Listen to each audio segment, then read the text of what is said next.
ఈరోజు Sunday simple recipe వచ్చేసి mutton curry. చాలా సింపుల్ అండ్ ఈజీగా ఎలా చేసుకోవచ్చో చూపిస్తాను. ఫస్ట్ కుక్కర్ పెట్టేసుకొని అందులోకి 2 టేబుల్ స్పూన్స్ ఆయిల్ వేసేసుకొని, ఆయిల్ వేడైపోయిన తర్వాత హోల్ గరం మసాలాలు కూడా వేసేసుకొని, గరం మసాలాలన్నీ కూడా మంచిగా ఫ్రై అవ్వనివ్వాలి. అట్లా ఫ్రై అయిపోయిన తర్వాత అందులో కట్ చేసి పెట్టుకున్న పుదీనా కూడా వేసేసుకొని, పుదీనా కరివేపాకు 2 కూడా వేసేసుకొని ఒకసారి మంచిగా ఫ్రై అవ్వనివ్వండి. అట్లా ఫ్రై అయిన తర్వాత అందులోకి ఒక 2-3 గ్రీన్ చిల్లీస్, కట్ చేసి పెట్టుకున్న ఆనియన్ కూడా వేసేసుకొని మంచిగా ఫ్రై చేసేసుకోండి. ఒక 5 మినిట్స్ అట్లా ఫ్రై చేసేసుకోండి. ఆనియన్ మంచిగా కలర్ చేంజ్ అయ్యేంత వరకు మంచిగా కలిపేసుకొని ఫ్రై చేసేసుకోవాలి. చాలా simple and easy basic recipe అనమాట. చాలా సింపుల్గా ఉంటుంది, కానీ టేస్ట్ అయితే చాలా చాలా బాగుంటుంది. ట్రై చేయండి రెసిపీ ఖచ్చితంగా. అట్లా ఆనియన్స్ అన్నీ కూడా మంచిగా ఫ్రై చేసేసుకోవాలి. ఇట్లా ఆనియన్స్ అన్నీ కూడా కొంచెం సాఫ్ట్ అయిపోయిన తర్వాత అందులోకి 1/2 టీ స్పూన్ పసుపు కూడా వేసేసుకొని, పసుపు తర్వాత అందులోకి 1 టీ స్పూన్ అల్లం వెల్లుల్లి పేస్ట్ కూడా వేసేసుకొని మంచిగా కలిపేస్తూ, అల్లం వెల్లుల్లి పేస్ట్ పచ్చివాసన లేకుండా మంచిగా ఫ్రై చేసేసుకోండి.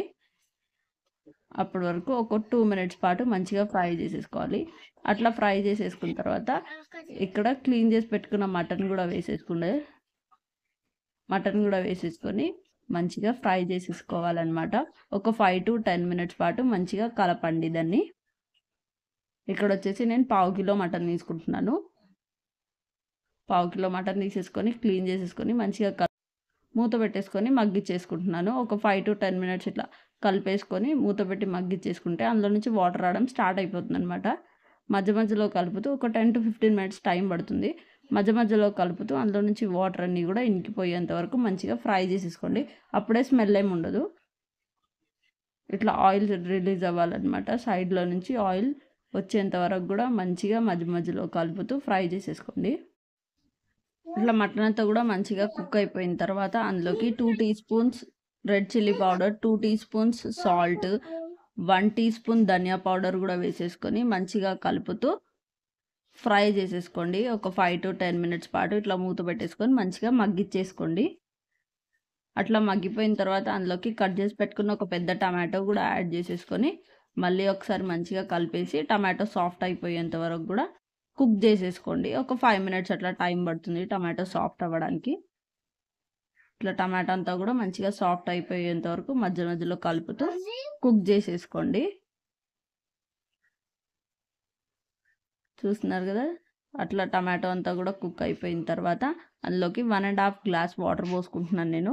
1.5 గ్లాస్ వాటర్ ఇట్లా వాటర్ పోసేసుకొని కుక్కర్ మూత పెట్టేసుకొని ఒక 5 to 6 విజిల్స్ వేయించేసుకుంటే మటన్ ఉడికిపోతుంది అనమాట. చాలా simple and easy recipe. Taste అయితే చాలా బాగుంటుంది. ఖచ్చితంగా రెసిపీ ట్రై చేసి మీకు ఎలా వచ్చింది, మీకు ఎలా అనిపించింది అనేది కూడా నాతో కామెంట్స్లో షేర్ చేసేసుకోండి. ఇట్లా అన్నీ కూడా మొత్తం మటన్ అంతా కూడా ఉడికిపోయిన తర్వాత నేను ఇప్పుడు ఇందులోకి 1 టీ స్పూన్ కసూరి మేతి వేసుకుంటున్నాను. కసూరి మేతి కూడా వేసేసుకొని మంచిగా కలిపేసుకొని అందులోకి ఇప్పుడు గరం మసాలా వేసుకుంటున్నాను నేను. 1/2 టీ స్పూన్ లాస్ట్లో వేసుకుంటున్నాను. 1/2 tea spoon garam masala powder కూడా వేసేసుకొని ఒక్కసారి మంచిగా కలిపేసుకుంటే వేడి వేడి మటన్ కర్రీ రెడీ అయిపోతుంది. చాలా సింపుల్ రెసిపీ. టేస్ట్ అయితే చాలా బాగుంటుంది. ట్రై చేయండి రెసిపీ వచ్చేసి. మీకు కనుక నా వీడియోస్ నచ్చుతున్నట్టయితే please like, share and subscribe to my YouTube channel. వేడి వేడి మటన్ కర్రీ రెడీ అయిపోయింది. రైస్తో కానీ చపాతీస్తో కానీ దేంతో ట్రై చేసినా టేస్ట్ అయితే చాలా బాగుంటుంది. ట్రై చేసి చెప్పండి నాకు.